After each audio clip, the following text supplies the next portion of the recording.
Ajay sir, Avinash sir कुठे?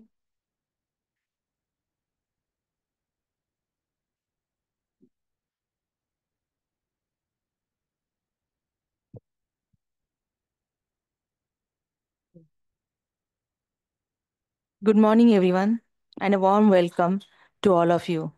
I am Dr. Himangi Kadlak, Assistant Professor at Dr. Ambedkar Chair Symbiosis. It is an honor to be here today as the anchor for this event. I would like to extend a warm welcome to all our distinguished guests, faculty members, fellow students, and awakened citizens who have gathered here today to contribute to the program. Today we have come together to celebrate to deliberate on the topic of skills, professional and higher education. Before proceeding with the formal inauguration of the function, I would like to provide a brief overview of the Dr. Ambedkar Chair. The chair was established in December 2023 and is dedicated to exploring Dr. Ambedkar's thought and contribution to education in India. It holds a distinction of being the 25th chair in India and the first at a private university housed here at Symbiosis. For updates about the work being done under this chair, we encourage you to visit our website, Symbiosis Center for Ambedkar Studies. We have a YouTube channel as well on the name of Dr. Ambedkar Chair, SIU Pune. Additionally, we have two WhatsApp groups. One is dedicated to students and another for faculty members, development sector professionals, and anyone who is interested in joining this initiative. Anyone interested in joining us can connect me or my PhD research scholars Dipali or Mona Lisa or my research associate Dipanshu. Without further ado, let's direct our attention to the program. I extend a warm welcome to our esteemed chief guest, Professor Thorat Sir, our keynote speaker, Swati Muzumdar Ma'am, guest of honor, Professor Nita Inamdar Ma'am, and our co-organizer of this event, Professor Arvind Fulzale Sir. Ah, Avinash Fulzale. I now invite Professor Ajay Chaudhary, who is the chair professor of Dr. Ambedkar Chair at Symbiosis, to deliver a welcome address and share the opening remark for the program.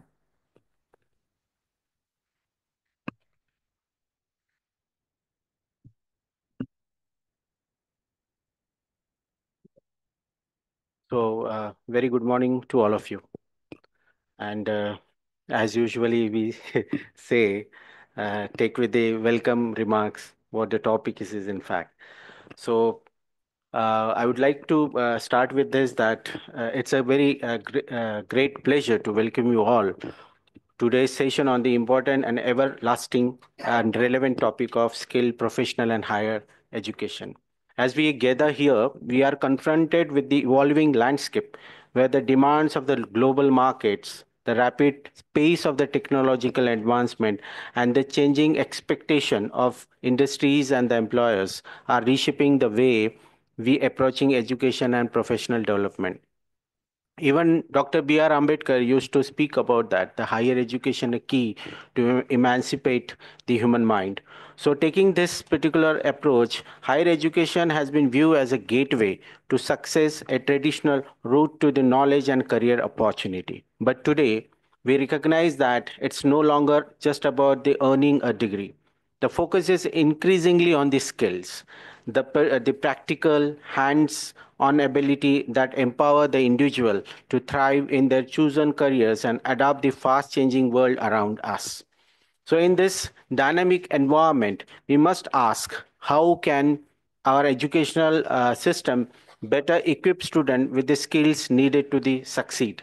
How much the skills or we can say the professional is actually contributing to enhance and strengthen the society or to creating the society into a democratic manner. So in this particular approach, it is very important to understand that how we can bridge the gap between the academics learning and the demands of the workplace, and how can we ensure that a lifelong learning remains a priority for the all professions, no matter the stage of their careers. Throughout today's session, we will explore these critical questions, shedding light on how higher education institution, business, and the individual can collaborate to foster skill development, enhance employability, and pave the way for the more inclusive and effective educational model. I encourage everyone to engage actively, share your perspective and the challenge in the traditional paradigm that have shaped our understanding of the education. Together, we can inspire new ideas and solutions to meet the challenges of tomorrow's workforce. Thank you once again for joining us today, and I look forward to the insightful discussion and exchanges that will flow. Let us begin this journey of explorations and innovation in realms of the skills, professional development, and the higher education.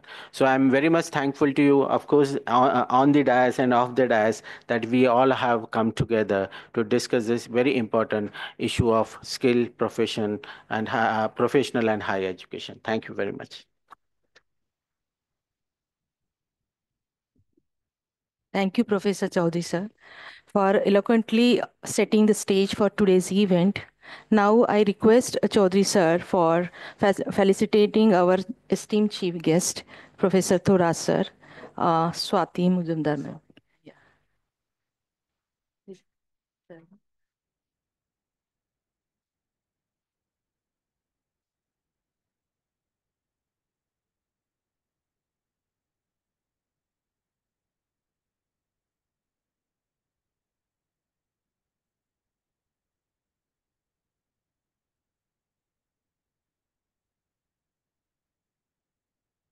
Yeah, Swati Mujumdar, ma'am. Yeah. Yeah. Dr. Swati Mujumdar, ma'am.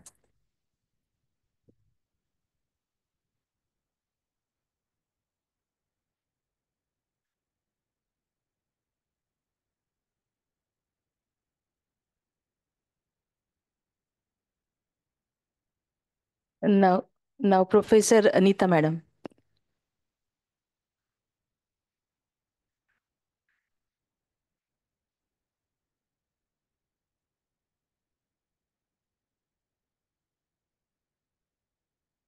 And now Professor Avinash Chaudhary. Avinash. Avinash, sir.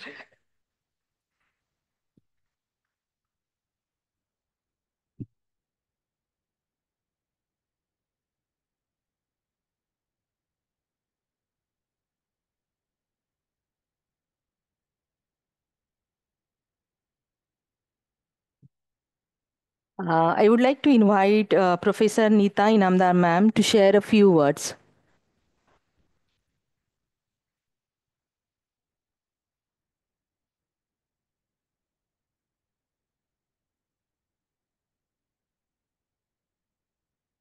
A very good morning to everyone present here. This is my first meeting with Dr. Swati, and I'm really delighted to meet you here. And she's somebody who is driving an entire skills university, and therefore her presence matters a lot to us. Of course, very importantly, we are all looking forward to listen to Professor Thorat, and that I'm sure is going to open a lot of discussion about skills. So if you look at the Government of India initiatives right now, when it comes to skill development, we see a lot of work that is going into it. Also, that is because there is a very clear mandate for everybody that is based on some scientific data that many of the graduates in India are unemployable for lack of certain skills that industry looks up to. And therefore, so it's very one thing we see when we look at these developments and this emphasis on skill is that it's all driven towards employment, which is very important because it would lead to economic development of the whole society, of individuals. So it is important to that extent. But alongside, we need to exercise caution as we go about skill development as to not over glorify it so much that we leave behind the pursuit of knowledge. So in this entire journey towards skill development, we also see that the way it is being driven right now, there's a possibility that it is being overweight over knowledge seeking, and that I think we need to rethink. And maybe I'm sure Professor Thorat and Dr. Swati Mujumdar are going to speak about how do we balance, how do we integrate knowledge and skills, and maybe embed skills in this entire knowledge seeking journey so that the critical thinking faculties are developed just as we focus on skill development of younger population, so also the senior population, because right now we are all speaking in terms of particularly digital skills, which require immediate attention. A very special welcome to Dr. Sanjeevani ma'am, and her presence means a lot to all of us. Welcome, ma'am, on behalf of all of us who are here. So maybe ma'am can come here. After this, I can go and you can keep the chair. Sanjeevani ma'am can come here. I will finish and I'll go down. Okay. So maybe I think in my opening remarks, I'm going to speak at the end of the day as well, and therefore I'll reserve some of my comments for later. But I'm just proposing, if it's possible, of course, skill development is an important focus for the entire nation at this point, not only for youngster, but also for us at very different age groups, particularly when it comes to digital skills, because these skills also lead us towards economic emancipation, development, and of individuals and the nation and the society in general.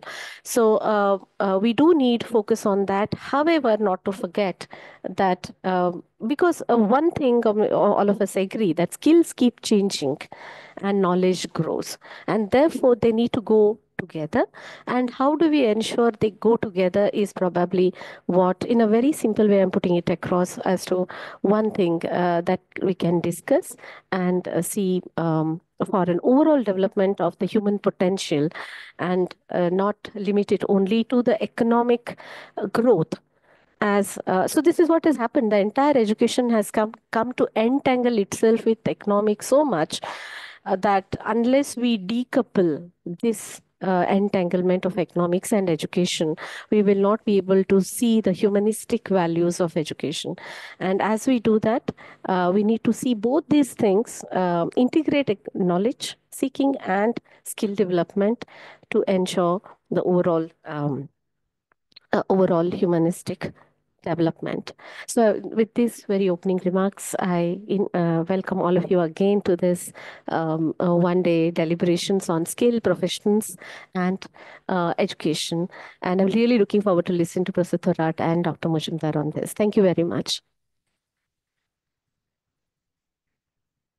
Thank you, madam.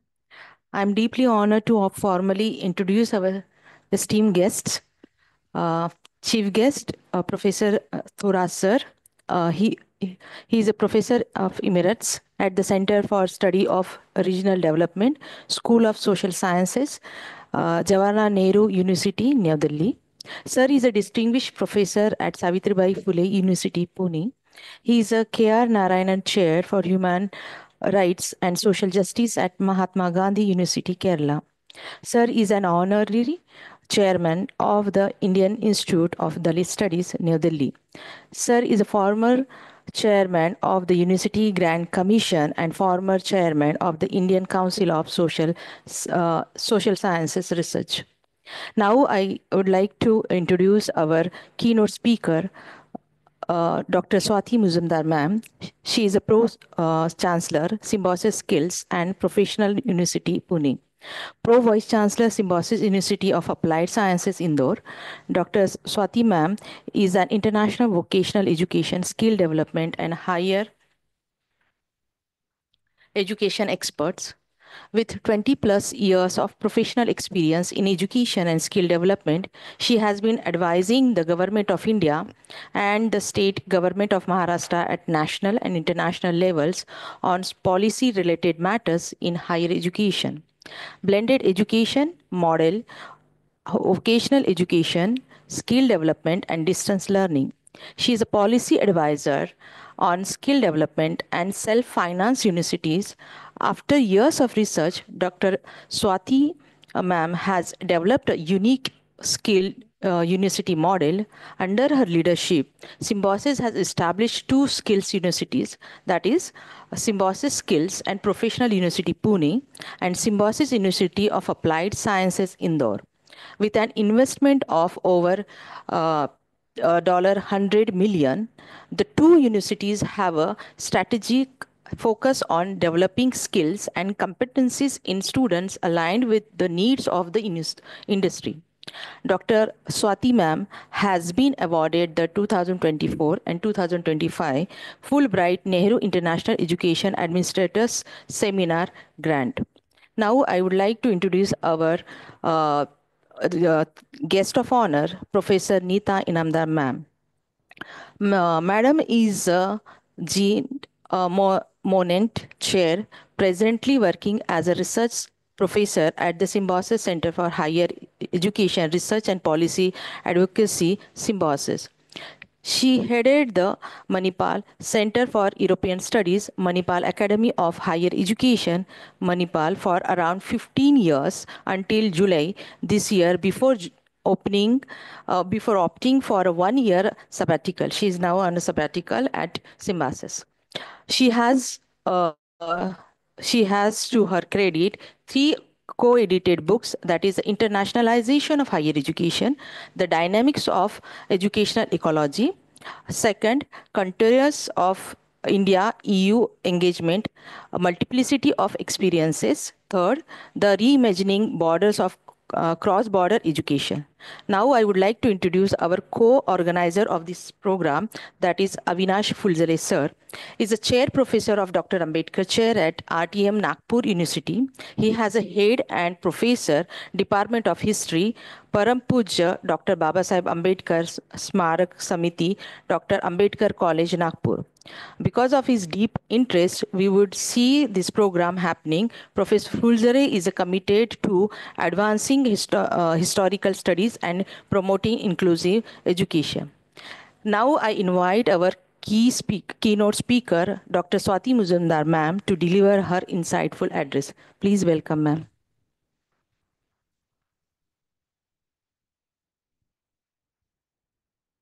सर्वप्रथम परमपूज्य श्री बाबासाहेब आंबेडकर यांच्या स्मृतीला वंदन करून आज इथे मला आमंत्रण दिल्याबद्दल तुम्हा सर्वांचे आणि विशेषतः आईचे खूप आभार मानते. तसेच प्रोफेसर अजय चौधरी व इतर सर्व नियोजकांचेही आभार मानते.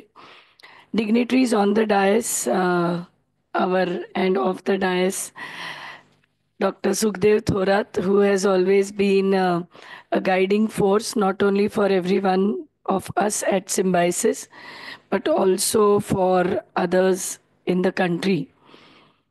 I'm very happy to share the dais with you, sir, because just listening to your thoughts inspires us to do many more things in the field of education. Other dignitaries on the dais and off the dais, I think skill development is something very close to my heart. I'm very passionate about it, and I think that passion has converted into obsession. एखादा आपल्याला जर mission मिळालं तर त्या मिशनमध्ये काम करत असताना मग रात्रंदिवसही कमी पडतात, तशी काहीशी माझी परिस्थिती झालेली आहे. मी मुद्दाम मराठीत आणि इंग्लिशमध्ये बोलते. खरं तर मी 15 वर्ष अमेरिकेत राहिले, त्यामुळे अनेकांना अपेक्षित असतं की मी इंग्रजीमध्येच बोलावं. पण आता इतके वर्ष महाराष्ट्रात राहून आता तर तुम्हाला कल्पना आहे की आपल्या विद्यापीठाचं नाव देखील मराठीमध्ये लिहिणं हे कंपल्सरी असतं. आणि महाराष्ट्र गव्हर्नमेंटने नुकताच एक सुंदर नियम पास केला आहे की सगळे नोटिफिकेशन्स महाराष्ट्र गव्हर्नमेंटचे मराठीत होतात आणि मला त्याचा खूप अभिमान आहे. I am very happy that we have chosen a very pertinent topic on skill development and higher education. And before I start, I would like to address Professor Neeta's concern that skill development is looked upon in isolation. So that is not true. There cannot be skills without knowledge. But at the same time, knowledge has to be converted into a positive outcome. Knowledge without skills is like life without the spirit. And I think that is the important part that most educational institutes fail to understand. Let us make today's session very interactive. So I will bring across few points, and I would also like to request the audience to ask any questions that they may have, because along with questions there are also a lot of misconceptions. So the first point that I would like to bring about is, what is the difference between a conventional education system and a skill university or skill-based education system? Second point is, can skills be looked upon in isolation without knowledge? Is there something different? Knowledge can be looked at separately and skills separately. This is second point.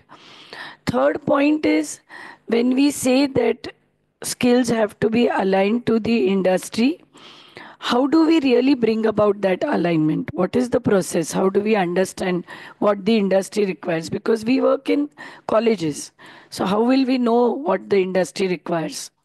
And fourth very important point is, how important is personal growth without employability? This is a very important question that each one of us should ask. ह्या सगळ्या प्रश्नांची उत्तरं मी इथे द्यायला उभी राहिलेली नाही, पण तुमच्याबरोबर संवाद साधायला इथे आलेली आहे. आणि आपण पुन्हा एकदा हे पॉइंट्स एक एक करून कव्हर करूया. स्किल युनिव्हर्सिटी किंवा स्किल बेस्ड एज्युकेशन सिस्टीम आणि नॉलेज ह्याच्यात काय फरक आहे? What is the difference? तर मला असं वाटतं की जेव्हा कन्व्हेन्शनल एज्युकेशन सिस्टम्समध्ये नॉलेज दिलं जातं, आपण म्हणतो की कुठल्याही युनिव्हर्सिटीत कुठल्याही विद्यापीठात अमुक अमुक कोर्सेस आहेत, तर तेव्हा त्याच्यामधली जी एक गॅप आम्हाला दिसून आली आमच्या 15-20 वर्षाच्या रिसर्चमध्ये, ती अशी की जेव्हा प्राध्यापक युनिव्हर्सिटीजमध्ये करिक्युलम आणि सिलेबस करत असतात, when they are making the syllabus and the curriculum for programs, we are not aware what are the industry requirements when the student has to join the place of work, the industry or any organization. Then how should he apply what he or she has learned in the university when he or she goes and joins the place of work? So this is the first question. की आपल्याला काय वाटतं सगळ्यांना की जेव्हा आपण शिकत असतो, when we are learning in a college, we are not aware की ॲक्च्युली वर्कप्लेसमध्ये गेल्यानंतर माझ्याकडनं काय अपेक्षा असते. कारण आपण कधी नोकरीच केलेली नसते ना, आपण 11वी-12वी नंतर अंडर ग्रॅज्युएट, पोस्ट ग्रॅज्युएट असं एज्युकेशन घेत असतो.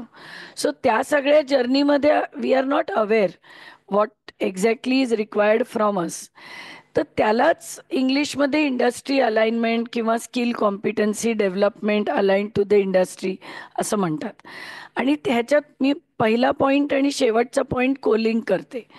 स्किल मॉडेलमध्ये व्हॉट इज एक्सपेक्टेड इज की वी फर्स्ट फाइंड आउट की कुठल्या जॉब्स आहेत मार्केटमध्ये, जे की आजच्या क्षणाला खरं सांगायचं तर कुणालाच इतक्या even the government does not know की एक्झॅक्टली कुठले जॉब्स आहेत. कारण in India there is no labour study which accurately showcases what are the kind of jobs that will be there in the next 2-3 years. आणि कुठलाही education programme complete व्हायला किमान 2-3 वर्ष तरी लागतातच. अगदी शॉर्टेस्ट कोर्स घेतला तरी 6 महिने ते 1 वर्ष लागतं. त्यामुळे आजची रिक्वायरमेंट बघूनही उपयोग नसतो. We need to know what is the requirement 1 or 2 years or 3 years down the line.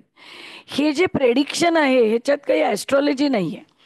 पण गव्हर्नमेंट किंवा नॉन गव्हर्नमेंटल एजन्सीज किंवा university systems do not do a systematic study की what are the requirements in the next 3 or 4 years in the industry. Normally, what universities do is take few industry experts on their board of studies or academic council or arrange guest lectures.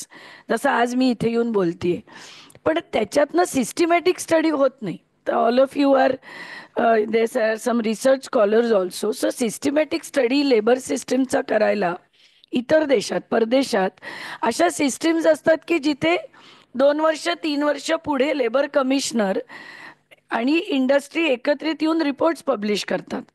आपल्याकडे बऱ्याच वेळेला हे reports थोडे politically motivated असतात. Generally election झाल्या की एवढ्या नोकऱ्या, एवढे जॉब्स, पण ॲक्च्युली वस्तुस्थिती वेगळी असते.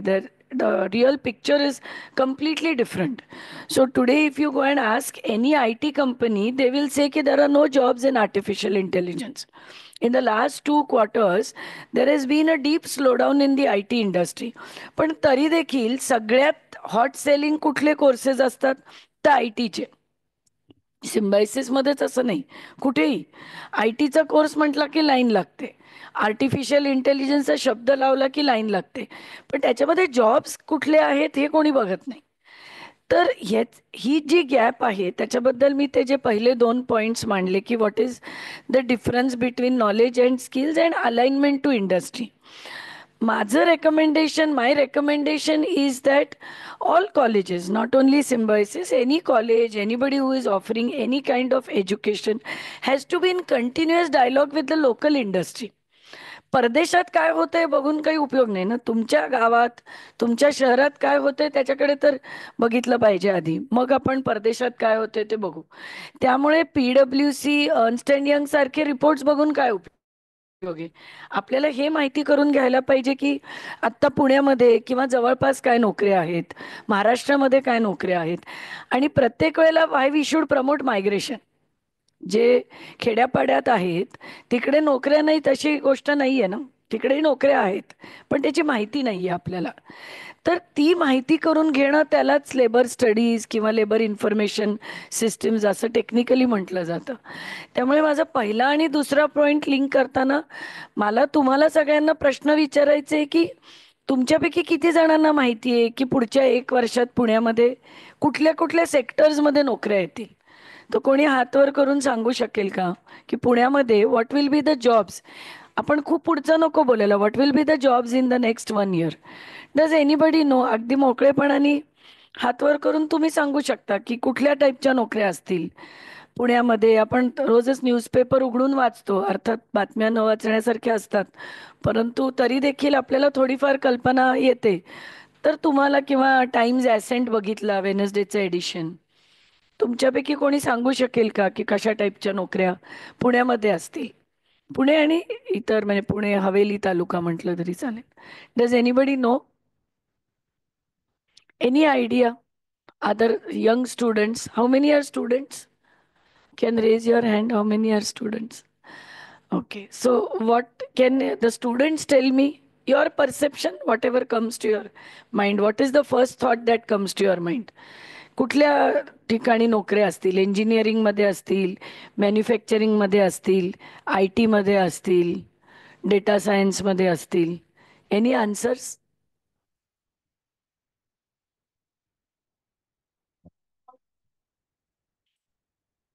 So as I am a psychology student and I know there are lots of IT and all of this, but I think in the humanistic and social science and for human health, there will be a more job and regarding the AI hampering the mental health as well.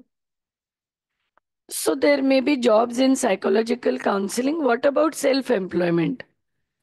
Have you thought of that? Counseling is a very hot topic nowadays because mental health is deteriorating. And So, awareness is increasing. yes. As a young student, have you ever thought that tomorrow can I be a psychological counselor? Yeah. You have? Okay. So a good example. So psychological counseling, yes, it has lot of potential for self-employment. Of course, employment, but more than that, self-employment. Now, for a young girl like her, along with her knowledge, if she can be given skills to start her own psychological counseling clinic, then there will be some training that will be required. It is not going to come from just knowledge. So what kind of training? Maybe entrepreneurship, right? How do you start? What is the capital you require? Where, in which area to start your clinic? Or who is your target population? From where will you get patients? How do you market yourself? No? So nowadays world, you have to also create marketing for yourself, your own competencies. So some training is required, and that is what we also call as skill development. So skill development is not only for getting jobs, it is also for a young girl like her to start your own business. दुसरे काही कुणाच्या मनामध्ये काही नोकऱ्या कुठे असतील अशी काही कल्पना? कोणी? कारण कुठल्याही वयात नोकरीची गरज पडू शकते आजकालच्या काळात. हो, फिनटेक. So yes, fintech. तर फिनटेक बद्दलही खूप आजकाल इंडस्ट्रीमध्ये आपण ऐकतोय, which combines finance and technology. पुन्हा AI चा हिने उल्लेख केला तर आजकाल सगळ्याच डिसिप्लिन्समध्ये टेक्नॉलॉजी यायला लागलेली आहे. सो फायनान्समध्ये आपणच सगळ्यात, we are the largest country which uses UPI, Google Pay ना. आपल्याला किती सवय झाली ना पटकनी. आजकाल भाजीवाल्यांकडेही तो कोड असतो. तसं बाकीच्या डेव्हलप्ड कंट्रीजमध्ये नाही आहे. मी आत्ताच फुलब्राईट स्कॉलरशिपवर अमेरिकेत होते. तिथे बाय द वे गुगल पे नाही आहे. म्हणजे although Google originated in the बे एरिया, पण गुगल पे तिथे चालत नाही. म्हणजे क्रेडिट कार्ड सोडून अमेरिकेत काहीच चालत नाही. सध्या ट्रम्प ॲडमिनिस्ट्रेशन असल्यामुळे तर इतर गोष्टी चालतात, पण गुगल पे चालत नाही. Yes, data engineers. So again data engineers, fintech. तर लोकांच्या मनामध्ये गैरसमज असतो की ही टेक्नॉलॉजी म्हणजे मी IT मध्ये गेलं पाहिजे. ॲक्च्युली नाही. ॲक्च्युली याच्यात कॉमर्स आणि फायनान्स आणि बँकिंगचं खूप नॉलेज लागतं. आणि डेटा इंजिनियर्स जो सरांनी विषय मांडला, so data engineers are people who collect data and who analyse data. So त्याच्यामध्ये दोन्ही कॉम्पोनंट्स आहेत. एक तो नॉलेज बेस आहे की कुठला data, how we should collect it, what is relevant and irrelevant data. पण आपण आता गुगलवर टाकलं तर केवढं इरेलिव्हंट इन्फॉर्मेशन मिळते. तर त्याच्यामध्ये नॉलेज कॉम्पोनंट पण आहे आणि एक ॲनालिटिक्सचा भाग आहे. त्याच्यामध्ये थोड्याफार प्रमाणात मग टेक्नॉलॉजी किंवा इतर tools like Python, R programming वगैरे ह्याची त्या फील्डमध्ये गरज पडते. पुन्हा स्किल्स, म्हणजे skills are not just something that you have to acquire once. त्याच्यात you have to continue to practice. जसं आपण म्हणतो की मी आता ड्रायव्हिंग इतकं चांगलं शिकलोय की म्हणजे अंधारात चालवू नये डोळे मिटून, पण आपण म्हणताना म्हणतो असं की मी डोळे मिटून पण गाडी चालवू शकतो. आपल्याला भीती वाटते असं कोणी बोललं की, पण त्याला ही स्किलच म्हणतात. कारण skill also amounts to efficiency and proficiency. ना, एफिशियन्सी अँड प्रोफिशियन्सी या दोन्ही गोष्टी स्किलच्या शब्दाशी आहे. आणि नॉलेज जे तुम्ही मिळवताय ते हाऊ टू अप्लाय इट.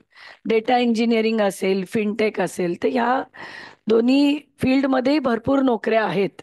पण तेवढी आपल्या यंग पॉप्युलेशनला त्याची कल्पना नाहीये की व्हॉट आर द जॉब्स, आणि ते जॉब्स मिळवण्याकरता मी काय केलं पाहिजे. माझ्याकडे मी काही कोर्सेस केलेले असतील कॉमर्समध्ये, सायकॉलॉजीमध्ये, फायनान्समध्ये असेल, पण मग पुढे काय? How do I convert that into a job requirement. तर स्किलच्या जगामध्ये जो तिसरा पॉईंट मी मांडला होता, इंडस्ट्री. तर इंडस्ट्रीची जी अलाइनमेंट लागते ती स्किलच्या जगामध्ये खूप वेगळ्या पद्धतीने लागते. पहिलं म्हणजे की as professors we should not come out with courses on our own. कारण त्याच्यामध्ये आपला एक बायस असतो ॲज टीचर्स, कारण आपण we are sitting on the other side of the table. So we don't know की नोकऱ्या कशात आहेत किंवा त्याला काय लागणार आहे. त्यामुळे आमचा समज किंवा गैरसमजातनं निर्माण केलेले बरेचसे ते कोर्सेस असतात. I have also seen largely people in academics getting influenced by what some other college is doing. की कोणीतरी हा कोर्स काढला तो खूप चांगला चालतोय म्हणून मी पण तो कोर्स काढला. लार्जली कट कॉपी पेस्टच्या जगामध्ये अकॅडमिक्स वावरत असतात. आणि त्यांची जी इंटरॅक्शन इंडस्ट्री बरोबर असते ती डीप नसते, त्याला डेप्थ नसते. फक्त आले, फुलाचा गुच्छ दिला, फोटो क्लिक केला, इन्स्टावर पोस्ट केला, किंवा माझ्या अकॅडमिक काउन्सिलवर अमुक अमुक आहे, मी व्हाईस प्रेसिडेंट लेवलच्या माणसाला बोलवलं गेस्ट लेक्चर द्यायला, तेवढीच इंडस्ट्री एंगेजमेंट असते. पण याच्यातला एक इम्पॉर्टंट भाग आहे की व्हाईस प्रेसिडेंट किंवा CEO लेवलच्या लोकांना ॲक्च्युली ऑपरेशनल जॉब्स माहिती नसतात. जो ग्राउंड लेवलला काम करत असतो, जो ऑपरेशन्स मॅनेजर असतो कुठल्याही कंपनीचा, he is the key person. तो ॲक्च्युली कुठल्याच फोटोत नसतो, पण त्याला ॲक्च्युली माहिती असतं की मला किती लोक लागतात, त्यांना कशा टाईपचे स्किल्स, किंवा मी एखाद्या ग्रॅज्युएट ट्रेनी इंजिनियरला घेतलं तर मला त्याला काय ट्रेनिंग द्यायला लागतं, हे त्याला किंवा HR माणसाला चांगलं माहिती असतं. त्यामुळे पब्लिसिटी करता पुन्हा कुठल्या तरी खूप हाय लेवलच्या माणसाला बोलवून उपयोग नसतो. When we do industry alignment, it is very important that we actually engage a dialogue with the next person in the line to understand की तुला कशा टाईपचे लोक आत्ता लागतायत, किंवा जी लोक तुझ्याकडे काम करतायत त्याच्यावर तुला कसं ट्रेनिंग द्यायला लागतंय, किंवा मी तुम्हाला एक अख्खी डिव्हिजन 60 लोकांची दिली तर तुम्ही त्यांना how will you train them. आणि त्या गोष्टी ज्याच्यावर तो ट्रेनिंग देणार आहे, तो ट्रेनिंग पिरियड जर आपल्याला कमी करायचा असेल, for example if a bank says I am going to train somebody for 1 year in fintech or data integration, then can you reduce that training period to 1 month or 6 months? That is a lot of cost saving. आणि कंपनीजला cost saving खूप छान कळतं, because they are in the business of making money. So if you they are not there for social work like educational institutes. So if you tell any CEO that I will reduce your training period by 6 months and I will give you a trained person, then you don't need to do any selling. Immediately तो hire करेल. So तो जो तिसरा point मी मांडला, it is very important to understand की for skills we need to talk to the person at the operations level. Number one, we need to understand what kind of people they require and what are the exact training gaps की कुणाला कशाची कुठल्या स्किल्सची गरज आहे. आता आपण जेव्हा skill युनिव्हर्सिटीचं model develop केलं सिम्बॉयसिसमध्ये, तेव्हा आम्ही एक्झॅक्टली हीच ॲक्टिव्हिटी 1-2 वर्ष नाही पण 5-6 वर्ष करत होतो. आणि तो काळ खूप मोठा होता. म्हणजे जवळजवळ 2008-9 पासून आम्ही फक्त इंडस्ट्रीशी इंटरॅक्ट करत होतो all the way up till 2013, where we were just asking them questions की कुठल्या नोकऱ्या 5 वर्षात येणार आहेत, मग त्याला लागणारे स्किल्स कॉम्पिटन्सीज काय आहेत, किती नंबर्सची पण गरज आहे ना. एकच माणूस पाहिजे असलं तर त्याच्यासाठी युनिव्हर्सिटी कॉलेज नाही हे करू शकत. If there is a sizeable number, I need 100, 200, 500, तरच मग आपण आपले कोर्सेस त्याला रिओरिएंट करू शकतो. So going back to my last point is industry engagement has to be very, very effective to understand for academia what are the skill gaps, number one, how many are the number of jobs that are there in the local market, and how can we orient our curriculum to combine the knowledge but also top it up with all those skills which will convert into a industry ready person. Industry ready का, तर तो join झाल्यावर within a short period of time, अगदी दुसऱ्या दिवशी नाही, परंतु 1-2-3 महिन्यामध्ये जर तो लगेच इफेक्टिव्ह झाला किंवा झाली, तर मग I think you have really been able to curate a skill model.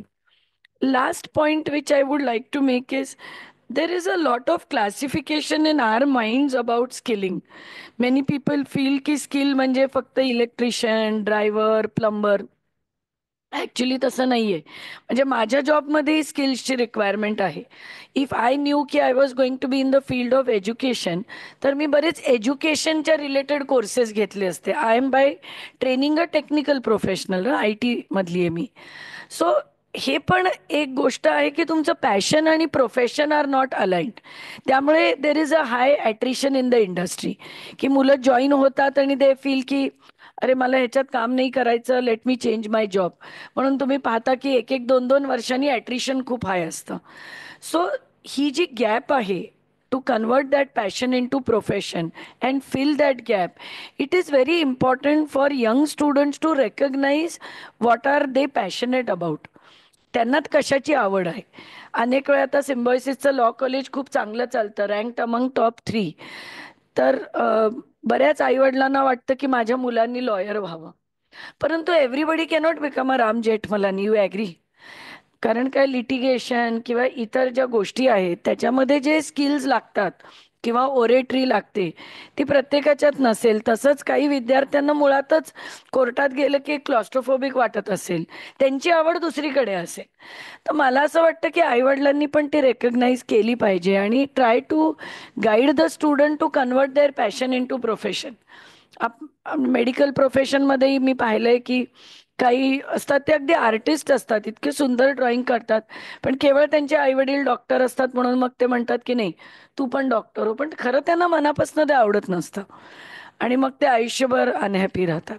तर converting that passion into profession, तुम्हाला काय आवडेल त्याच्याशी अलाइन कोर्सेस घेणं आणि ती स्किल्स इंडस्ट्रीला जे लागत आहेत, those skills are what we should all try to develop in the academia.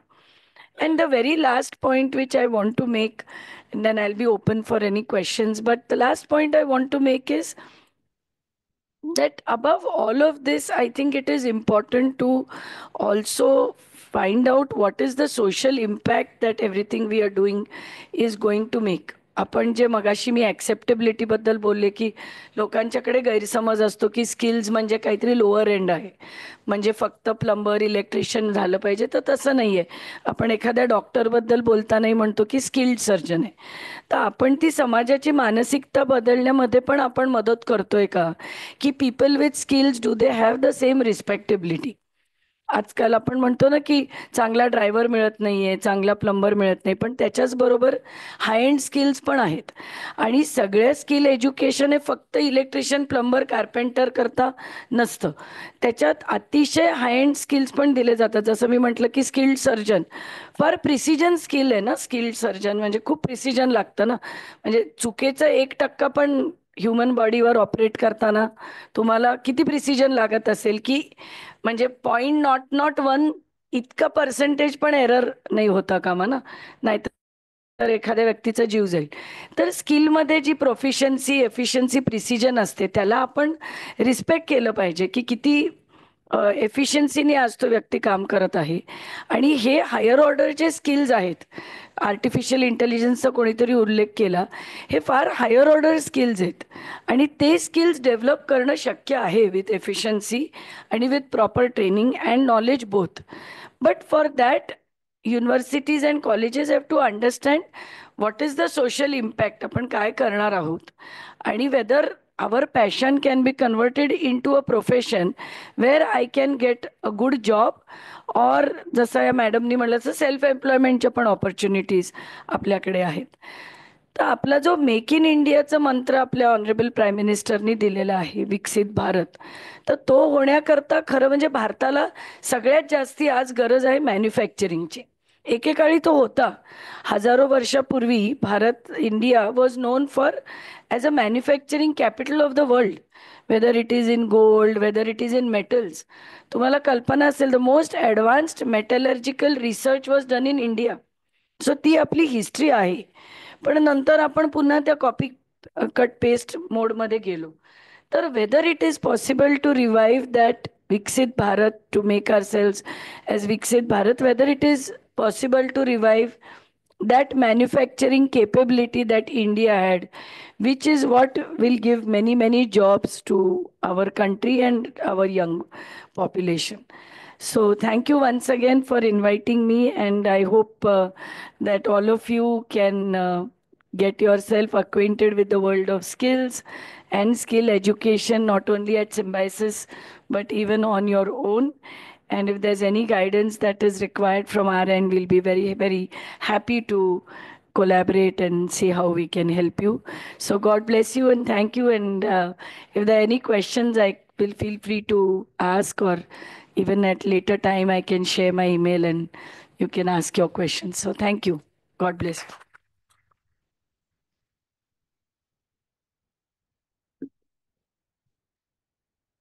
Thank you, ma'am, for delivering such a thought-provoking keynote address.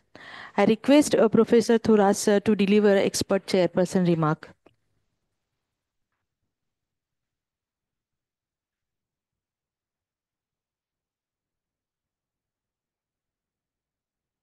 Good morning to all of you.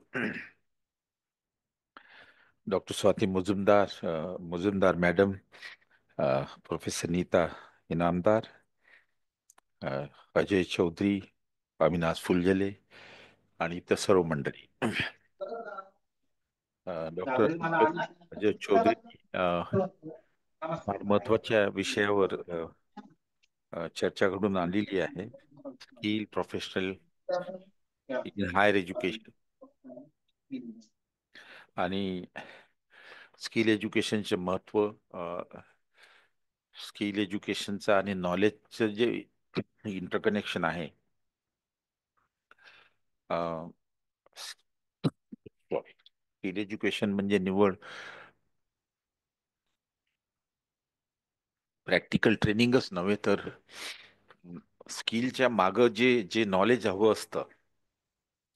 जसं त्यांनी उदाहरण दिलं की जे सर्जन ऑपरेशन करतो आणि त्याच्यामध्ये अजिबात चुकीला काही वाव नसतो, तिथे चूक होऊ नये त्याच्यामध्ये जो नॉलेज कंपोनंट राहतो तो किती महत्वाचा आहे, हे कनेक्शन त्यांनी मांडलेलं आहे. आपण सायंटिफिक नॉलेज आणि टेक्नॉलॉजीमध्ये फरक करतो. टेक्नॉलॉजी किंवा skill is the practical aspect of a knowledge. In fact, application of knowledge into practice is technology and skill. तर महत्वाचे मुद्दे त्यांनी मांडले आणि त्याचबरोबर स्किल आणि एम्प्लॉयबिलिटी, स्किल आणि expected demand from the industrial sector, ह्या सर्व गोष्टी ह्याच्यामध्ये महत्वाच्या आहेत. ही चेअर डॉक्टर आंबेडकरांच्या नावाने एस्टॅब्लिश केलेली आहे, विशेषतः हायर एज्युकेशनवर. डॉक्टर आंबेडकरांना एज्युकेशन विषयी त्यांचं किती महत्व आणि एम्फसिस होतं हे आपल्या सर्वांना माहीत आहे. राईट फ्रॉम 1920 पासनं ते थेट शेवटपर्यंत त्यांनी एज्युकेशनवर फार मोठा भर दिला. 1945ला पीपल एज्युकेशन सोसायटी काढली, सिद्धार्थ कॉलेज काढलं आणि आज जवळजवळ 31 संस्था आहेत त्यांच्या. 5-6 कॉलेजेस मुंबईला आहेत, एक वेगळं असं कॅम्पस औरंगाबादला काढलं, पुण्याला सुद्धा एक कॉलेज आहे, बेंगलोरला आहे, बिहारला आहे, पंढरपूरला आहे. शिक्षणाचं महत्त्व त्यांना माहीत होतं, म्हणून शिक्षणाचा प्रसार करण्याकरता त्यांनी फार मेहनत घेतली. त्यांच्या शैक्षणिक विचाराविषयी आणि विचाराऐवजी म्हणजे त्यांची जी चळवळ आहे शिक्षण प्रसार करण्याकरता जे त्यांनी केलं, त्याच्यामध्ये आपल्याला स्किल आणि हायर एज्युकेशनचं महत्त्व दिसतं.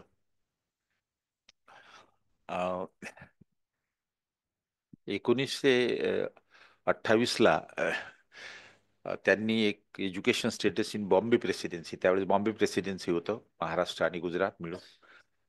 तर 1928ला त्यांनी एक रिपोर्ट लिहिलेला आहे, तो व्हॉल्यूम नंबर 2 मध्ये आहे. हे जे रायटिंग अँड स्पीचेस आहे याच्या व्हॉल्यूम 2 मध्ये आहे.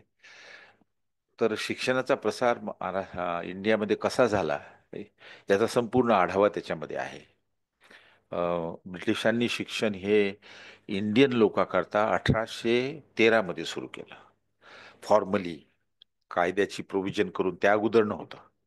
सो इंडिजनायझेशन ऑफ एज्युकेशन किंवा एज्युकेशन फॉर इंडियन हे 1813च्या कायद्यानुसार सुरू झालं आणि मग पब्लिक स्कूल ओपन करण्यात आले, कॉलेजेस ओपन करण्यात आलेत.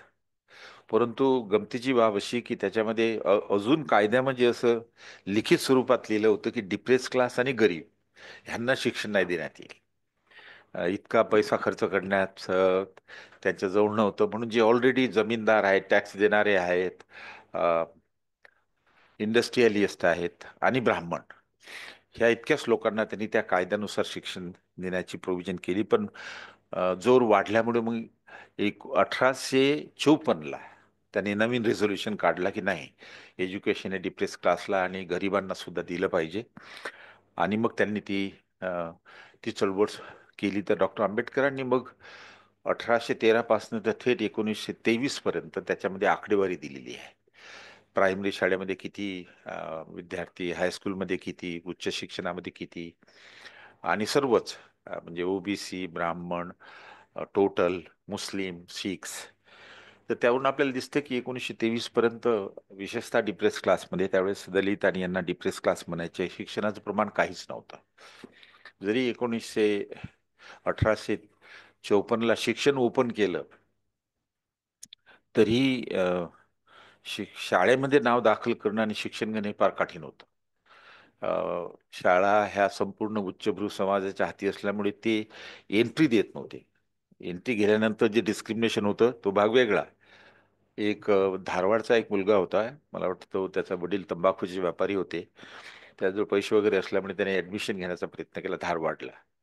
त्याला ऍडमिशन नाकारली त्यांनी, की नाही, दलितांना ऍडमिशन नाही मिळू शकत. मग त्याने अर्ज केला बॉम्बे प्रेसिडेन्सीच्या हायर एज्युकेशन डिपार्टमेंटला. तर त्यांनी उत्तर काय दिलं की त्याला पूर्ण शिक्षण घेण्याचा अधिकार आहे, परंतु एका दलित विद्यार्थ्याला जर ऍडमिशन दिली तर शाळा बंद पडली एवढी रिस्क आम्ही घेऊ शकत नाही, कारण की ते शाळेच्या संस्थापकांनी प्रिन्सिपल वगैरे धमकी दिली की आम्ही शाळा बंद करू वगैरे वगैरे. त्याला ऍडमिशन नंतर केव्हा मिळाली काय त्याचा माहीत नाही, पण ते आंबेडकरांनी त्या संपूर्ण अहवालामध्ये उल्लेख केला. आणि शेवटी मग हा विरोध असल्यामुळे, फार मोठा विरोध असल्यामुळे, मग ब्रिटिशांनी काय केलं की बॉम्बे प्रेसिडेन्सीमध्ये महार मातंग कम्युनिटी करता वेगळ्या शाळा काढल्या. पण वेगळ्या शाळा काढले, शिक्षक नाही मिळायचे. मग त्यांनी मुस्लिम विद्यार्थ्यांना शिकवलं आणि मुस्लिम मग काही ते शिकवायचे. आणि ख्रिश्चन मशिनरीला त्यांनी मग पैसा दिला. त्या अगोदर ख्रिश्चन मशिनरी सुद्धा दलितांना ऍडमिशन नाही द्यायचे. मग त्यांनी ग्रँड दिली ख्रिश्चन मशिनरीला की तुम्ही दलित विद्यार्थ्यांना शिक्षण द्या आणि ऍडमिशन द्या. तर अशा प्रकारे तो याचा इतिहास आहे. शिक्षणामध्ये स्किल एज्युकेशन आणि हायर एज्युकेशनचं विचार त्यांचे बघितले तर असं दिसतं की स्किल एज्युकेशन विषयी ते फारच सुरुवातीला प्रभावित झालेले आहेत.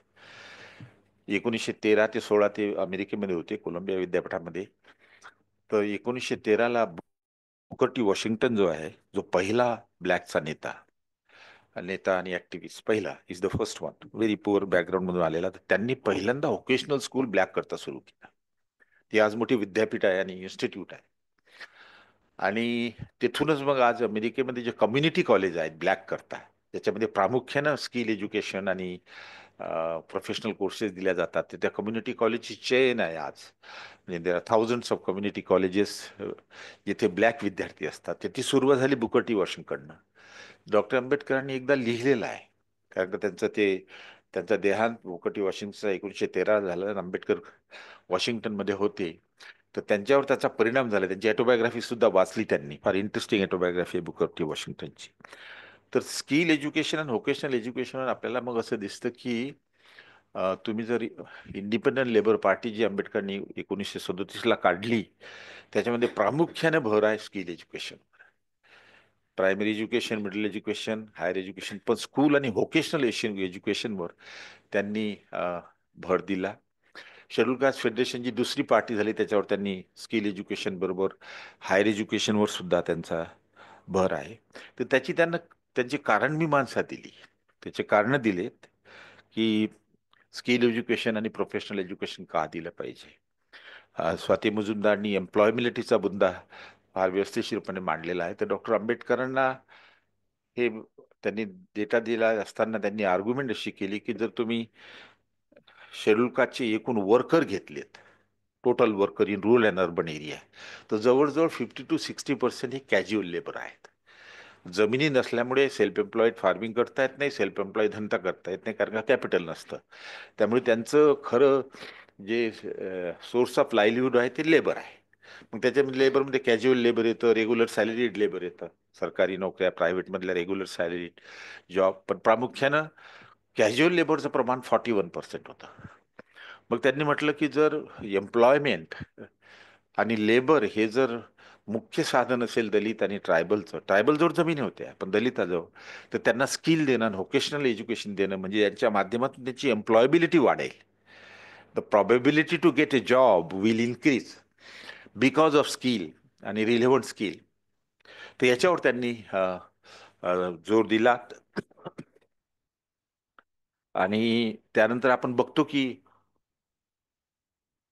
आपण फॉर्मल एज्युकेशन सिस्टीम जी आहे, प्रोफेशनल एज्युकेशन, ज्याच्यामध्ये IIT आहेत, IIM आहेत आणि इतर ज्या प्रोफेशनल एज्युकेशन आहेत, तर त्याच्याशिवाय मग आपण ITI, industrial training institute and polytechnics, जे विद्यार्थी 8वी-9वी मध्ये ड्रॉपआउट होतात, ते त्यांनी मग ITI मध्ये जाऊन वेल्डियर वगैरेचं ट्रेनिंग घ्यावं. किंवा ज्यांनी 12वी नंतर त्याला शिकायचं नाही, त्यांना मग पॉलिटेक्निकचा डिप्लोमा करावा. 2 वर्षाचा आणि एम्प्लॉयबिलिटी वाढून नोकरी करावी, ही आपण एक एज्युकेशन सिस्टीम डेव्हलप केली. पण आज आज विशेषतः महत्त्वाचं असं की आपण मग पुढे चालून व्होकेशनल एज्युकेशन आणि स्किल एज्युकेशन मोठ्या प्रमाणामध्ये मागच्या 15-20 वर्षामध्ये त्याचा विकास आला. व्होकेशनल एज्युकेशन ची आता डिग्री आहे, बॅचलर डिग्री आहे.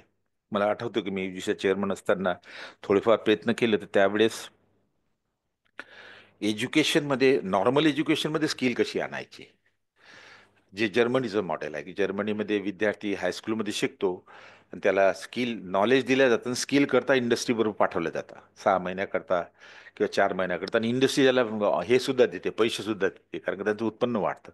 परंतु student get knowledge as well at a skill by having an interaction with industry. तर म्हणून मेन स्ट्रीमिंग ऑफ स्किल एज्युकेशनचा कॉन्सेप्ट थोडासा जुना होता, तो आला हळूहळू. तर मी चेअरमन असताना एक स्कीम होती त्यावेळेस की कॉलेजला आम्ही पैसे द्यायचो की तुम्ही हे पैसे घ्या आणि तुम्ही रेग्युलर BA किंवा कॉमर्स बरोबर एखादा कोर्स सुद्धा त्यांना द्या, वेल्डिंगचा म्हणा किंवा कार्पेंट्रीचा म्हणा किंवा ब्लॅकस्मिथीचा म्हणा किंवा अजून दोऱ्या वगैरे काय जे असतं ते तर ते 1 वर्षाचं 2 वर्षाचं, म्हणजे when you turn out to be BA you have both a degree as well as a skill. पण तुम्हाला ते काही वालसं फारसं चाललं नाही, ते फेल झालं खरं म्हणजे. अजून आता काही नाही आहे, ते मेन स्ट्रीमिंग काही फारसं होऊ शकलं नाही. आता परत 2020 पॉलिसीमध्ये ते मेन स्ट्रीमिंग आणलेलं आहे, पण त्यांच्या लक्षात नाही येत की याचा अनुभव त्यांनी घेतला नाही, कारण की न्यू एज्युकेशन पॉलिसीनं अभ्यासावर आधारित नाही आहे, विजडमवर आधारित आहे, सेल्फ थिंकिंगवर आधारित जास्त आहे. की जर मेन स्ट्रीमिंग येथे फेल्युअर झालं ना, आपण वेगळ्या माध्यमातून स्किल दिलेली आहे, ITI, पॉलिटेक्निक्स, IITs, स्पेशल संस्था काढून आपण स्किल एज्युकेशन व्होकेशनल एज्युकेशन दिलेलं आहे. आणि आताच्या काळामध्ये जेव्हा मग व्होकेशनल डिग्री आपण सुरू केल्या, आणि विशेष म्हणजे मग आता स्किल एज्युकेशन आणि युनिव्हर्सिटीज आपण घेतल्या. पहिली स्किल एज्युकेशनची युनिव्हर्सिटीज स्वाती मुजुमदारजी आहे, त्या मला सांगत होत्या आम्ही बसलो असताना की केंद्र सरकारनं आता हे ॲक्सेप्ट केलेलं आहे की skill university will be an independent category of university cell. तर आता स्किल एज्युकेशन हे विद्यापीठामध्ये वेगळी फॅकल्टी म्हणून असं आलेलं आहे, आणि ती फार महत्त्वाची डेव्हलपमेंट एका अर्थानं, कारण की जी स्किल की मॉडर्नाइज होते, वेगवेगळ्या स्किल लागतात, आणि त्या मॉडर्न स्किल असतात, त्याच्यानुसार कोर्सेस केले पाहिजेत. आपल्या इथे पॉलिटेक्निक्स आणि ITI मागं का पडल्यात की त्यांनी त्याला मॉडर्नाइज नाही केलं. ते जुनेच कोर्सेस, कार्पेंट्रीचे, वेल्डिंगचे काय जे असतील, कार मेकॅनिक्स, मोटर मेकॅनिक्स, पण नवीन जे IT आणि इतर जे कोर्सेस आहेत ते त्यांनी आणले नाहीत डिमांड लक्षात घेऊन. तर पण आता मला असं वाटते की स्किल एज्युकेशन हे मोठ्या प्रमाणामध्ये येत आहे. काही थोड्या अर्थाने मेन स्ट्रीमिंगही होत आहे. ITI, पॉलिटेक्निक्सला सुद्धा ते मॉडर्नाइज करत आहेत, आणि इंडिपेंडंट इन्स्टिट्यूशन आणि इंडिपेंडंट युनिव्हर्सिटी सुद्धा येत आहे. एक आपण लक्षात ठेवायला पाहिजे की काही याच्या बाबतीत आपला जो डेटा नाही आहे, पण national corporation of skill education develop केली, कपिल सिब्बलनी इनिशिएटिव्ह घेतला होता त्यावेळेस, आणि ती पब्लिक प्रायव्हेट पार्टनरशिप आहे.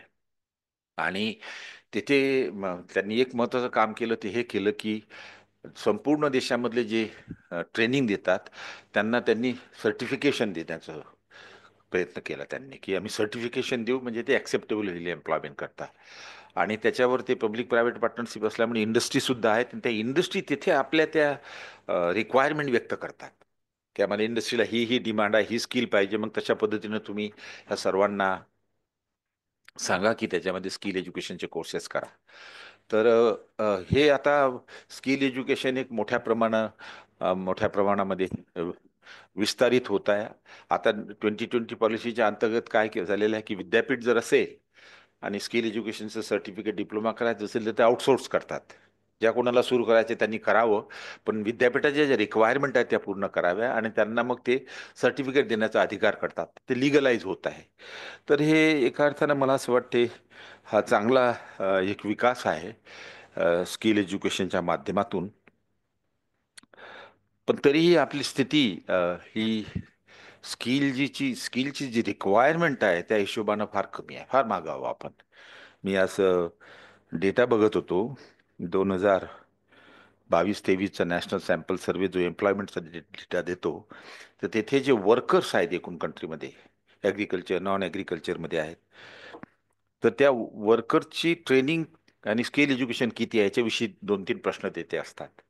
तर मी ते नॉन ॲग्रिकल्चर सेक्टर करता पाहत असताना मला असं दिसलं की फक्त 18% नॉन ॲग्रिकल्चरचे वर्कर जे आहेत त्यांना ट्रेनिंग मिळालेलं आहे. फक्त 18%. याच्या तुलनेमध्ये जपानमध्ये फार मोठं प्रमाण आहे. जर्मनीमध्ये 40% आहे, चायनामध्ये 30% आहेत. तर ही स्थिती सध्या आपल्याला दिसते की ट्रेनिंगच्या बाबतीत. आणि जॉब ट्रेनिंगचं प्रपोर्शन सुद्धा कमी आहे, पार्ट टाइमचं फार कमी आहे. तर अजूनही स्किलची फार आवश्यकता आहे. तर आणि ती वाढवली पाहिजे, कारण की फार मोठा सेक्टर आपला जो आहे तो वेज लेबर आणि एम्प्लॉयमेंटवर अवलंबून आहे. त्यांना जिथपर्यंत आपण स्किल देत नाही तिथपर्यंत त्यांची एम्प्लॉयबिलिटी वाढणार नाही, एम्प्लॉयमेंट मिळणार नाही. आणि सर्वात महत्त्वाचं डॉक्टर आंबेडकरांनी सुद्धा हे मानलं, त्यावेळेस मानलं 43-42 ला, की स्किल अँड प्रोफेशनल एज्युकेशन एम्प्लॉयबिलिटीच वाढत नाही तर प्रोडक्टिव्हिटी सुद्धा वाढवते. त्या व्यक्तीची प्रोडक्टिव्हिटी वाढते, त्यामुळे मग इन्कम वाढतं आणि ग्रोथ होते. So skill education is also equally important for productivity and increase in the national income in addition to the employment. Through employment you increase the productivity. तर हे काही महत्वाचे काही मुद्दे होते मला मांडायचे होते. हा चांगला पुढाकार आपण घेतला आणि याच्यावर अजून डॉक्टर आंबेडकरांचे काय विचार आहेत ते तुम्ही ही चेअर डॉक्टर आंबेडकरांचे उच्च शिक्षणामधील विचार असल्यामुळे अजून तुम्ही त्याच्यामध्ये करू शकता आणि इम्पेरिकल सुद्धा त्याच्यामध्ये तुम्ही स्टडी करू शकता. मला बोलावल्याबद्दल आपले आभार. थँक्यू.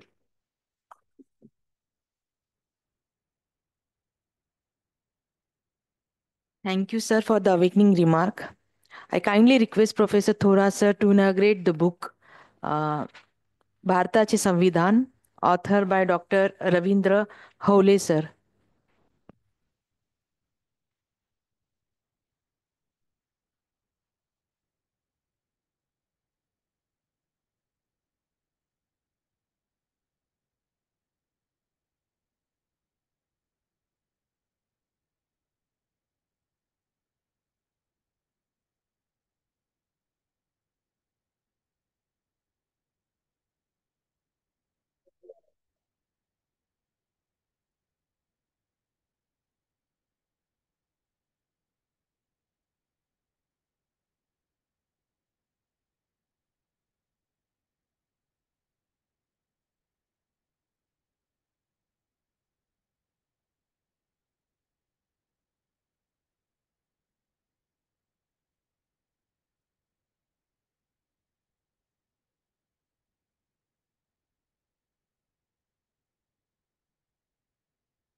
Yes. Good.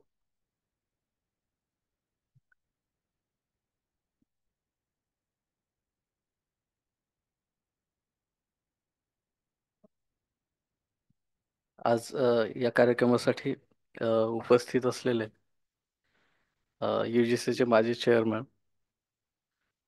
आदरणीय थोरात सर, ज्यांच्या हस्ते हे पुस्तकाचं प्रकाशन झालेलं आहे आणि ज्यांच्या प्रमुख उपस्थितीमध्ये हे पुस्तक प्रकाशित झालं, या आदरणीय संजीवनी मुजुमदार मॅडम. आज इथं येणं हे माझ्यासाठी खरं तर भाग्याची गोष्ट आहे. बाबासाहेबांच्या नावानं जे ठिकाण प्रसिद्ध आहे पुणे महाराष्ट्रामध्ये, कदाचित भारतामध्ये, त्याच्या बाहेर सुद्धा, अशा ठिकाणी या पुस्तक प्रकाशनासाठी आलं असताना मॅडमचा मी इथं उल्लेख करेन, मला इथं येण्यामध्ये आणखी एक खरंच आज मोठा फायदा एक झाला की आपण सगळेजण वेगवेगळ्या ठिकाणी फिरत असतो आयुष्यभर. वेगवेगळ्या प्रकारची लोक आपल्याला भेटत असतात. मलाही वेगवेगळ्या प्रकारचे लोक भेटतात आयुष्यामध्ये, परंतु मला एक नेहमी खंत राहते की मला बंडखोर माणसं भेटत नाहीत. पाय वाटेनं चालणारे लोक भेटतात, इंटेलिजंट असतात, कर्तृत्ववान असतात आपापल्या फील्डमध्ये, परंतु बंडखोर माणसं मात्र भेटत नाहीत. आज मला इथे एक बंडखोर माणूस भेटला, त्यांचं नाव आहे स्वाती मुजुमदार. असं म्हणतात की शीतावरून भाताची परीक्षा होते. मॅडमना काही मी फार वेळ बोललेलो नाहीये, परंतु एक 5 मिनिटं जेव्हा मग अशी आमचे डिस्कशन्स तिथे चालू होते, तेव्हा त्या जे काही बोलत होत्या, आणि मला वाटलं चला आज आपल्याला त्यांना एक एक बंडखोर माणूस भेटला. भारतामध्ये मुस्लिम अल्पसंख्याक आहेत, बौद्ध अल्पसंख्याक आहेत, मला वाटतं भारतामध्ये प्रामाणिक लोक अल्पसंख्याक आहेत, आणि त्याच्यातून पुढे बंडखोर माणसं तर अति अल्पसंख्याक आहेत. जर त्यांचं आपण रिप्रेझेंटेशन करता, याच्याबद्दल मी आपलं अभिनंदन करतो. भारताचं संविधान जे अस्तित्वात आलेलं आहे, हे एक प्रकारच्या बंडखोरीतूनच आलेलं आहे. ज्या पद्धतीची परंपरा आपल्या देशामध्ये हजारो शेकडो वर्षांपासून चालत आल्या, त्याच्यामध्ये स्त्रियांना वाव नव्हता आणि समाजातल्या मोठ्या वर्गालाही वाव नव्हता. ब्रिटिशांच्या काळामध्ये ज्या काही गोष्टी घडत गेल्या, प्लस झाल्या असतील, काही मायनस झाले, सरांनी बरेचशी उदाहरणं दिलेली आहेत. बाबासाहेबांनी म्हटलं की आम्ही बाकीचा दुसरा कुठला पण हक्क सोडून देऊ, पण उच्च शिक्षणाचा आमचा हक्क आम्ही सोडून देणार नाही. न्याय, स्वातंत्र्य, समता आणि बंधुता ही 4 तत्व घेणारं भारतीय संविधान आज आपल्याला मिळालेलं आहे. त्याच्याविषयी चिकित्सा मोठ्या प्रमाणावर होते, चर्चा होते, टीका होते. मॅडम, खरं तर मी कम्प्युटर इंजिनियर आहे. मी 18 वर्ष MSCB मध्ये नोकरी केलेली आहे. सिस्टम अनालिस्ट म्हणून माझी लास्ट पोस्ट होती MSCBतली. मला जवळपास 80 ते 90 हजार पगार मिळत होता. 2015 मध्ये मला बार्टीने प्रोजेक्ट डायरेक्टर म्हणून सिलेक्ट केलं ॲट्रॉसिटी प्रिव्हेन्शनसाठी, कारण मी त्याच्यामध्ये डॉक्टरेट केली होती माझी नोकरी करत करत. तिथं मला 55,000 पगार होता, ते सुद्धा 11 महिन्यासाठी होतं. जवळपास 50% लेस पेमेंट होतं. तरी पण मी तो माझा MSCBतला जॉब सोडला आणि इकडे आलो. कारण हे जे तुम्ही मग अशी म्हणलात की कुणीतरी बाबासाहेब जन्माला पाहिजे, कारण मी पण मागच्या 25-30 वर्षापासून ऐकतो बाबासाहेब आले पाहिजे, कुणीतरी केलं पाहिजे, परंतु करणार कोण? मग मला असं वाटतं की प्रत्येकानं स्वतःपासूनच सुरुवात केली पाहिजे. आपण बाबासाहेबांचे एक अंश आपल्यामध्ये सुद्धा रुजलं असं समजून आपण काम केलं पाहिजे, अशी माझी मानसिकता आहे. आणि त्या दिशेतून त्याच्यातून मी प्रयत्न करतो. UGCचे चेअरमन आज बसले तिथे, माझी चेअरमन थोरात सर. तर मॅडम, एक मला बंडखोर माणूस भेटला, त्यामुळे मी पण थोडं मनातलं बोलतो आता. कारण काही गोष्टी आपण बोलायचं अवॉइड करत असतो, पण बोलायचं अवॉइड केल्यामुळे अनेक अडचणी आपल्यासमोर निर्माण होतात. महाजन सर इथं आहेत, कोल्हापूर विद्यापीठामध्ये डॉक्टर आंबेडकर सेंटर चालवतात.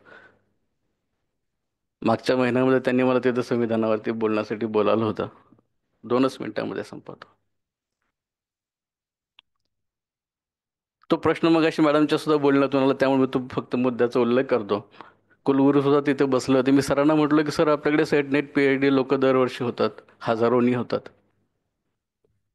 एखाद्या विषयाचे 100 लोक समजा झालेले असतील सेट नेट आणि PhD, तुमच्या विद्यापीठामध्ये एक जागा असते, तुम्ही त्या माणसाला ती पोस्ट देता, बाकीचे 99 लोक काय करतात हे आपल्याला माहीत असतं का? तर ते आपल्याला माहीत नसतं. आणि अशाच स्वरूपाचे विचार मग अशी मॅडमने उपस्थित केले. सरांनी पण स्किल डेव्हलपमेंटचा रेफरन्स दिलेला आहे. तर आपण फक्त आता न्याय, स्वातंत्र्य, समता, बंधुता, 38व्या कलमामध्ये सामाजिक, आर्थिक आणि राजकीयदृष्ट्या न्यायपूर्ण समाज निर्माण करावा, स्त्री पुरुषांना समान काम द्यावं, समान कामासाठी समान वेतन द्यावं, वेगवेगळ्या क्षेत्रातील उत्पन्नाची मर्यादा नष्ट करावी, हे सगळं आपण संविधानामध्ये आणलेलं आहे. पण संविधानामध्ये पाहतो कोण, हा प्रश्न आहे सगळ्यात मोठा. आम्ही एका मॅनेजमेंट कॉलेजमध्ये गेलो होतो आणि तिथं माझ्यासोबतच्या सरांनी विचारले की तुमच्यातल्या किती विद्यार्थ्यांनी संविधान पाहिलंय? अक्षरशः एक सुद्धा हात वर आला नाही. संविधान पाहिलं नव्हतं, मग वाचण्याची गोष्ट तर दोन्ही ग्रॅज्युएशन लेवलच्या लोकांची परिस्थिती होती. आता विद्यापीठांनी थोडीफार सुरुवात केलेली आहे, परंतु संविधानाकडे आपलं फार मोठं दुर्लक्ष आहे. आपले सर्व प्रश्न सोडवताना आपण पहिलं त्या संविधानाचा आधार घेतला पाहिजे. तुम्हाला समान नागरी कायदा पाहिजे, त्याच्यासाठी तुम्हाला प्रोटेक्शन आहे. तुम्हाला स्त्री पुरुष समानता पाहिजे, त्याच्यासाठी त्याच्यात आहे. तुम्हाला जातीय समानता पाहिजे, त्याच्यासाठी त्याच्यामध्ये आहे. तुम्हाला आर्थिक समानता सगळ्यांसाठी पाहिजे, उपेक्षेपासून संरक्षण पाहिजे आहे. परंतु त्याचा आधार घेताना आपल्याला कोणी दिसत नाही आणि त्याच्यामुळे आपल्या समस्या चिघळत चाललेल्या आहेत, असं माझं मत आहे. आज आपलं या कार्यक्रमासाठी खास खरं तर प्रोग्राम आज वेगळा आहे, परंतु मॅडमशी मी मागच्या आठवड्यात भेटलो तेव्हा या कार्यक्रमात करायचा आमचा प्रोग्राम ठरला. तर त्याच्यामुळं आज मी या विषयावरती जास्त बोलत नाही.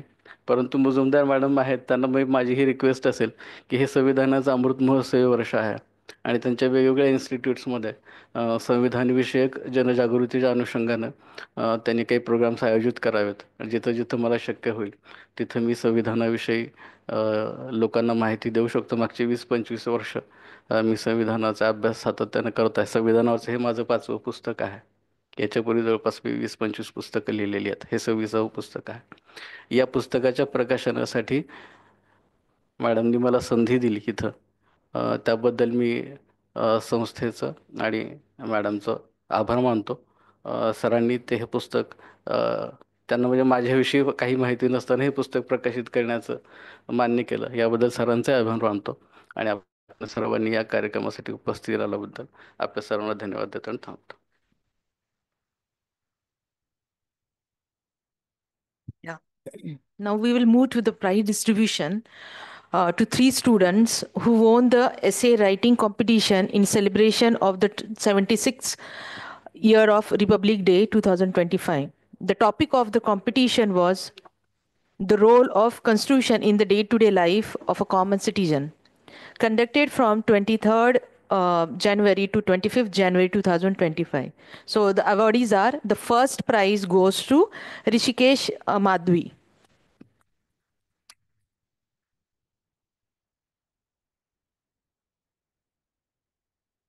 Sir.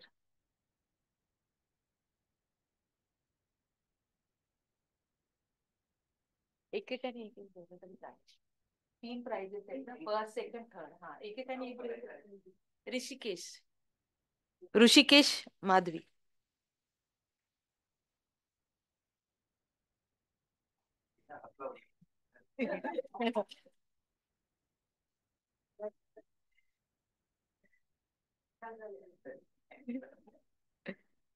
Okay. The second prize goes to Himanshu Katre. Himanshu Katre.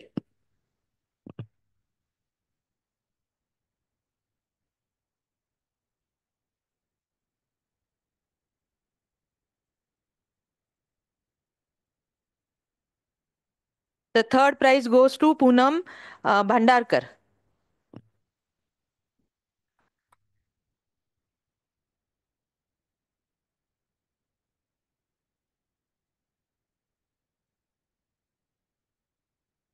Okay. Yeah. Thank you, Professor Thorat sir, and both Muzumdar madam, Sanjeev Muzumdar, Swati Muzumdar madam. So graciously introducing the book and presenting the prizes to the students, I kindly request Professor Avinash sir to deliver the vote of thanks.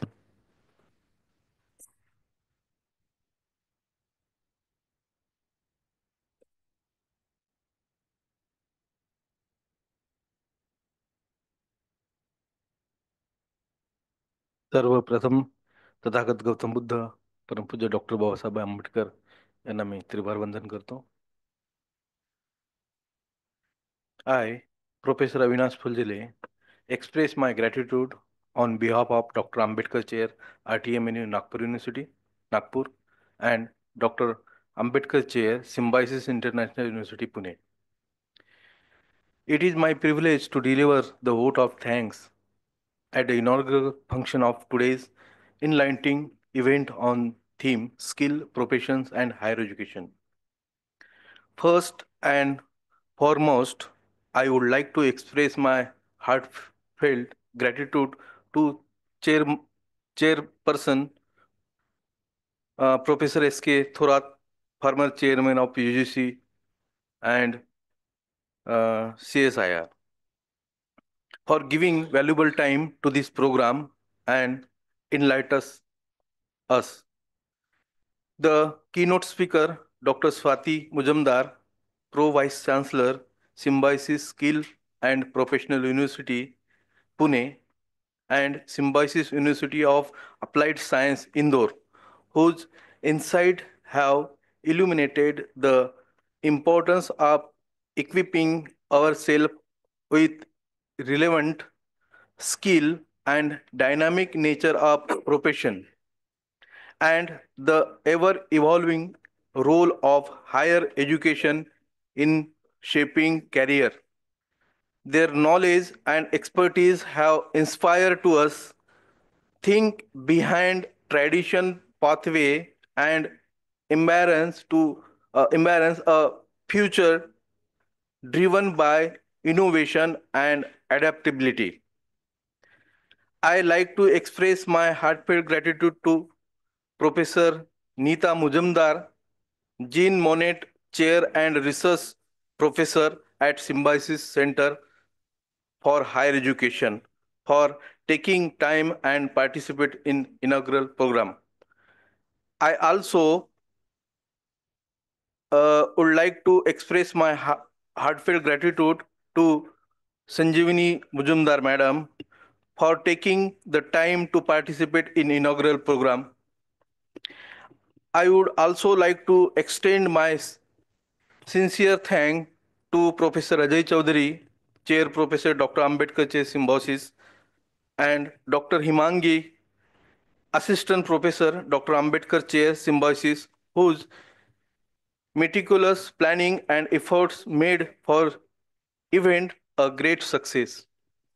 Your dedication to create opportunity for learning and dialogue on such great topic is true commendable.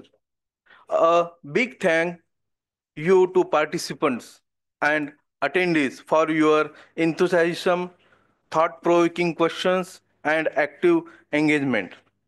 Finally, let us remember that synergy between skill, profession, and higher education empower us to face challenge of 21st century.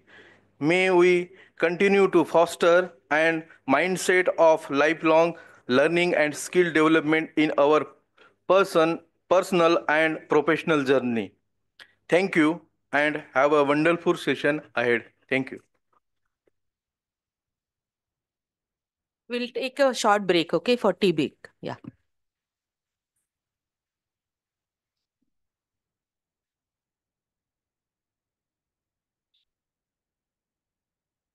Please come back by 11:30 because the first session will start. So please come back by 11:30. Yeah.